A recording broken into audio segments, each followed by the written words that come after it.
I guess I'm in thinking mode, but a targeted thinking mode. I know I started this video saying that I felt really focused, but I couldn't focus on one thing. You're maybe getting a sense of of why that is tricky today. Well, good morning. It's Tuesday, the 12th of May. I feel really motivated. However, I seem to be not able to concentrate on one task, which is a little bit frustrating. So what have I decided to do? Rather than pick a task to focus on, I thought I'll pick up the camera and I'll talk about it. I think what's motivating me is this idea that the future can be whatever I want it to be, whatever we want the future to be. And that's a very motivating thought. However, the noise of life can make it difficult to place your focus in the right area in order to make life whatever we want it to be. I've got so many ideas, could maybe do less ideas. And so I've been thinking a lot about my marketing expertise and my kind of marketing platform. I call it a platform, but essentially it's a website, it's a blog, it's a YouTube channel, it's social media channels. And I've just been thinking about how I can focus or narrow my focus in terms of that. Because when you've got, I'm what you would call a marketing generalist. And as a marketing generalist, you tend to have good knowledge or very good knowledge of lots and lots and lots of different areas. And there'll be one or two that you naturally lean into because that's what really gets you excited. And I guess for me, what I loved about marketing when I decided to go into it as a career was this idea that there are so many different elements to marketing, you're probably never going to get bored. All you're going to do is keep learning. Marketing will keep evolving. Brands evolve. Digital marketing became a thing. Everything is now online. Traditional marketing is still strong. And I've just found it something that has kept my interest for this length of time. And I don't want to let that go. But now I'm feeling like maybe I need to narrow slightly in order to help people more, or businesses more effectively. And then it got me thinking about my working life. So I'm 44. I've had a job since I was 12 and a half. Did a paper round. I think, a lot of people born in the 80s probably did a paper round. I didn't like doing the paper round, but I liked the fact that someone would pay me for posting newspapers through doors. So I did that for a couple of years. And then next door to the newsagent, there was a little mini supermarket, and a pal of mine was already working there. Yeah, we between us, we managed to wangle away where the owner could have two of us for the price of one. Not very good for my friend because he would earn half as much money, but he liked it because then he had a friend there with him. On top of obviously being at school and doing my GCSEs and whatnot. Yeah, I don't even know if that would be legal now to do that. But yeah, these things we do. And I think it just, I've always grown up watching my mum and dad work extremely hard. My dad was in education and my mum was in healthcare, and they worked as much as they could. Yeah, to provide me and my brothers with everything that we needed to get through life. Was self-employed for 10 years. During that time, I set up a performing arts academy for disadvantaged kids. I was hell-bent on being able to provide the best performing arts coaching for the children that I believed needed it most. I believe that the performing arts, whichever kind of avenue you go down, whether it's singing, acting, dance, what I found during that time is that the feedback I would get from maybe some of the kids that weren't doing so well in school is once they'd been with us for 3-4 months, we were getting reports back that their behaviour in school was improving, they were more focused. And I think it's because we gave them an outlet without judgment.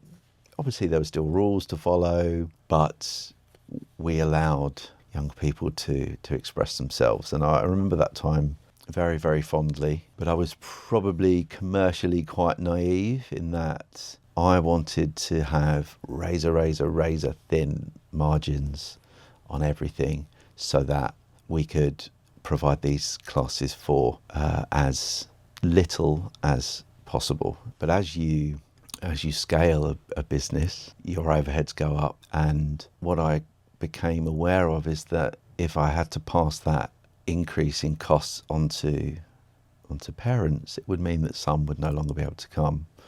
And so I kind of absorbed as much as I could, just work more hours, take a very small salary, and it ended up just not being sustainable. Not as a and when I say sustainable, I mean for me, like emotionally, physically. If I was on holiday, I wasn't on holiday. My time was not protected. I would answer phone calls. I would, be on my emails. And I get it. That's part of being an entrepreneur. That's part of, having your own business. But it got to the point where it was costing me too much. And I don't mean from a monetary perspective. I mean like mentally and emotionally. And so I took the difficult decision to bring that era, I call it an era or a season, to a close in 2016. But it was during that time, as a way to fund the academy, I would take on little social media projects on the side, helping people who are maybe 2 or 3 years behind me in terms of helping them with what to do in terms of their social media and kind of getting leads and business and whatnot. And I just found that was where my passion ended up landing, on marketing, helping other businesses, helping other people get the most out of what it was that they were trying to do. But having gone through it myself and realised that, commercially, you need to have bigger margins and whatnot. I was just able, I like passing on what I learned to other people in pursuit of what it is that makes me tick, what it is that really gets me up in the morning. And what it is that gets me up in the morning is marketing, the ever-evolving landscape of marketing, and that desire to, one, help others, but also to nurture talent. I've built many teams. I've been fortunate enough to have the opportunity to do that. And what I love is you end up meeting people and hiring people that are far beyond your skill set. And it's just being able to give them the confidence to thrive and to flourish and to be the best possible version of themselves. And my job really was just to give them the platform to do that, but also to make sure that it was within the confines of the strategy that, the business that I was working for was looking for us to execute. I look back on my career to date very, very fondly, and so through doing this personal diary, it's just started to get my brain refocused whilst going through, from February really to now, through the discovery around my neurodiversity. It's starting to percolate and refocus my mind on how can we take what I love and what I've been doing and what I've been perfecting, and how can we take it to the next level. And obviously I say we, I mean it's me, I'm on my own. But I like to think there are other people asking themselves the same questions, looking for the 1% gains per day or 0.1% gain. I'm always about how can I be fractionally better than yesterday, because that compounding effect over time is magic. So that's where I've landed today. Yeah. And the only other thing that I guess outside of work, and I think this is where I'm landing. Outside of work, I love looking at property. So in the area that I live, I could probably tell you about most of the properties that are on the market, what's sold, what price, how does that compare to last year. You might see a vacant home or a home that's being converted. I wonder what that's going to look like, what will that do to the value. I guess I'm kind of thinking about how I can marry my love for marketing with my love for property. I guess I'm in thinking mode, but a targeted thinking mode. I know I started this video saying that I felt really focused, but I couldn't focus on one thing. You're maybe getting a sense of of why that is tricky today, but I'll come through it.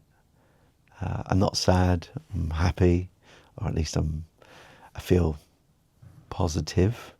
Still feel motivated, and sometimes talking these things out, whether they're coherent or incoherent, sometimes that can give more clarity than perhaps in previous times I'd acknowledged. So there we are. In terms of my focus for today, there will be a real focus on Stephen Does Marketing. I've spoken about it a lot today, so it's front of mind. I'm just having a look at my channel as a whole, whether there's improvements to be made on packaging, titles, wording that I use, and then once that's done, be moving on to filming the next batch of content. If you're interested in my marketing endeavours, I will link it below, but that isn't what this channel is about. So have a good rest of the morning. I will check in with you later.